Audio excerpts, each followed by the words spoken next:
গেল কয়েক বছর ধরে ন্যায্য দাম না পাওয়ায় আখ চাষ বিমুখ ছিলেন নাটোরের চাষিরা। কিন্তু বর্তমানে আখের দাম বাড়ার কারণে আবারও আখ চাষে ঝুঁকছেন তারা।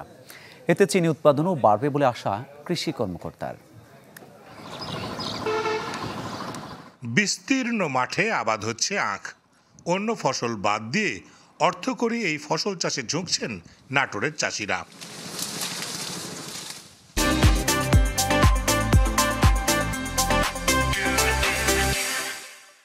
গেল ২ মৌসুমে আখের মূল্য প্রতিমণ ৪০ টাকা বৃদ্ধি করে চিনি ও খাদ্য শিল্প কর্পোরেশন।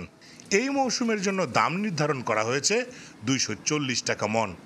এতে শুধু নাটোর চিনিকল জোনেই এবার আখ চাষ বেড়েছে গেল বছরের চেয়ে ৩,০০০ একর বেশি জমিতে।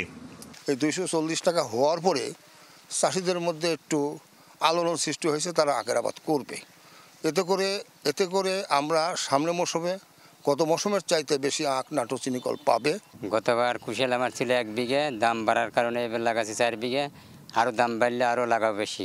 ১০ বিঘা কুশাল হচ্ছে মনে করেন আমার, এর বাড়াইছি কি জন্য দাম বেশি, মিল থেকে মনে করেন দাম বাড়াইছে, এই জন্য মনে করেন আমরা কুশালটা বেশি করছি। পাকালিলে গরু মহিষে খাওয়াই, কুশালটা আরও যদি বেদ দেওয়া হয় তাহলে আমার আরও ভালো।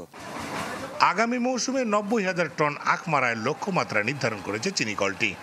এবছর প্রায় 60% বেড়ে আখের আবাদ হয়েছে ৭৭৫২ একর জমিতে।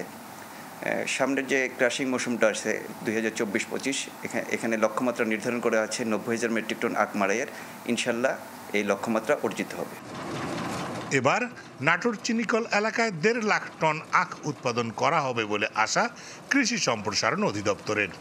এই আখের আবাদ আগামী বছর থেকে বাড়বে এবং চিনির দাম কিছুটা কমবে বলে আমি বিশ্বাস করি। কৃষি সম্প্রসারণ অধিদপ্তর আখ চাষিদের সাথে কাজ করে যাচ্ছে উন্নত প্রযুক্তি নিয়ে, সার সরবরাহ নিয়ে এবং অন্যান্য যে পরিচর্যা আছে এবং আধুনিক জাতগুলো কীভাবে কৃষকের মাঝে ছড়ানো যায়, এই জন্য কৃষি সম্প্রসারণ অধিদপ্তর তৎপর আছে এবং কাজ করে যাচ্ছে। নাটোর চিনিকলের তথ্য মতে ২০২৪-২৫ মৌসুমে প্রতিষ্ঠানটিতে চিনি উৎপাদনের লক্ষ্যমাত্রা ৫,১৩০ টন, যদিও সক্ষমতা ১৫,০০০ টন। দেবাশিস কুমার সরকার, চ্যানেল 24, নাটোর।